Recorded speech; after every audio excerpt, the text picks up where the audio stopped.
Hello students, today's chapter is foreign exchange rate. This is the first chapter of the last unit of balance of payment of your microeconomics syllabus. The last unit holds 6 marks, of which this is one of the chapters. So we will start with the definition of foreign exchange rate. What is foreign exchange rate? It is the number of units in which the currency of one country can be converted into 1 unit of another currency. For example, if we talk about dollar and rupee, we know that $1 is equal to 70 rupees, which implies that 1 rupee is equal to 1 upon $70.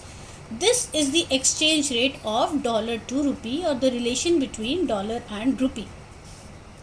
So, if the price of dollar in terms of rupee increases, then it simply implies that the price of rupee in terms of dollar has fallen.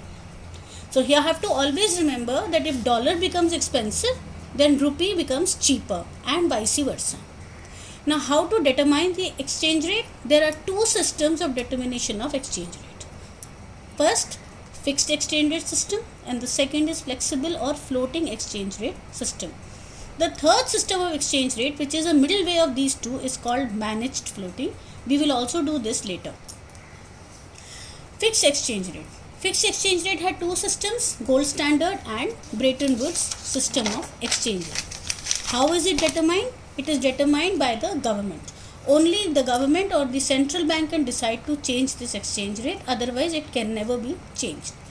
If the government decides to raise the value of domestic currency, it is called revaluation. And if it decides to decrease the value of domestic currency, it is called devaluation of the domestic currency. Please remember that these 2 terms are very important and are only related to the fixed exchange rate system. It is not used under floating exchange rate system. Under floating exchange rate, the forces of demand and supply in the money market determine the floating exchange rate. Here, government has no role. There is no role of the government. This is a free play of market demand and supply.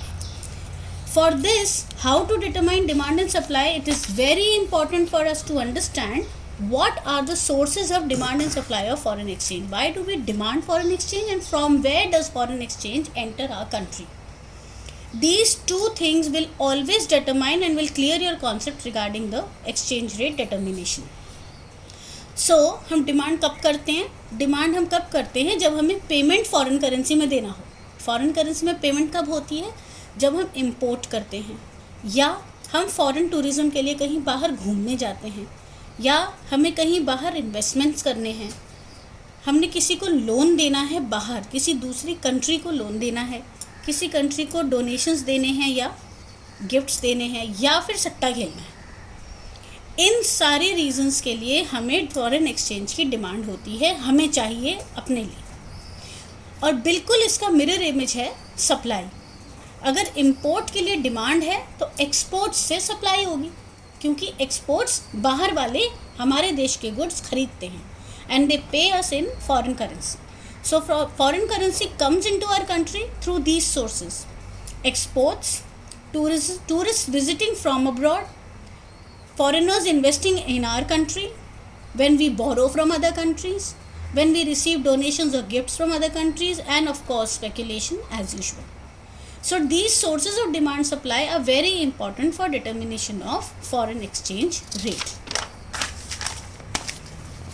Now, what is the demand curve of foreign currency? What is the relation between price of foreign currency and its demand? Let's take an example. When price of foreign currency increases, what will happen? If dollar becomes expensive, then imports will become expensive. Imports from the US will become expensive. When imports become expensive, imports will fall because their demand will fall. And when demand for imports falls, obviously demand for foreign currency will also fall. So what do we see? Price increases, demand falls. That means an inverse relationship between price of foreign currency and its demand. It's a downward sloping curve. Demand curve of foreign exchange is downward sloping. Supply of foreign currency, on the other hand, when price of dollar or any foreign currency increases, it implies that our domestic currency has become cheaper. When domestic currency becomes cheaper, our exports will become cheaper.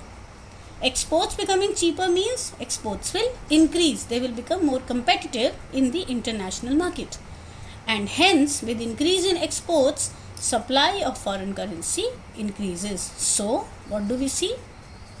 We see a direct relationship between price of foreign currency and its supply. Hence, an upward sloping curve of supply of foreign currency. How do you determine the exchange rate? Wherever demand and supply of foreign currency meet each other or are equal to each other, it is called equilibrium rate of exchange or par rate of exchange. If by chance the rate of exchange becomes greater than the equilibrium, we will have an excess supply of foreign currency. Excess supply pushes the price of foreign currency downwards. Similarly, if the rate of exchange falls below the equilibrium rate, there will be excess demand and it will put an upward pressure on the price. So this equilibrium will be reached wherever we are. Hence, the determination of floating or flexible exchange rate is done only through the forces of demand and supply. As we see, there is no role of government in this determination. Thank you very much.